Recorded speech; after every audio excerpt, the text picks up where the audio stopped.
குளம் என்கிற இந்த குக்கிராமத்தைச் சேர்ந்த 25 ஏழை விதவை குடும்பங்களுக்கு நாங்கள் 9 தடவையாக நாங்கள் பண உதவிகளை அவர்களுக்கு நாங்கள் செய்து கொண்டு வருகிறோம்.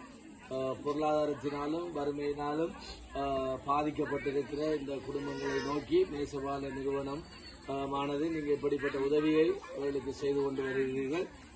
இப்பொழுது நாங்கள் 10வது தடவையாக நாங்கள் 2/7/2024 இன்றைக்கு நாங்கள் 10வது தடவையாக அவர்களுக்கு 2500 பணத்தை நாங்கள் கொடுக்கிறோம். இதுவரையில் நாங்கள் 10 தடவை நாங்கள் கொடுத்திருக்கிறோம். 25,000 பணத்தை இவர்களுக்கு ஒரு ஆள் ஒரு விதவைக்கு 25,000 படி அவர்களுக்கு கொடுத்திருக்கிறோம் 10 தடவை என்பதை நேசவாள நிறுவனத்தில் நாங்கள் தெரிவித்துக் கொள்கிறோம். இப்படிப்பட்ட உதவியை நீங்கள் தொடர்ச்சியாக செய்கிறதற்காக நேசவாள நிறுவனத்துக்கு எங்களுடைய நன்றியை தெரிவித்துக் கொள்ள உடைய கஷ்டமான நிலைமையை கருத்தில் கொண்டு தொடர்ச்சியாக நீங்கள் செய்து வருகிறீர்கள். அதற்கு நாங்கள் உங்களுக்கு நன்றி உள்ளவர்களாக இருக்கிறோம் என்பதை தெரிவித்துக் கொள்கிறோம்.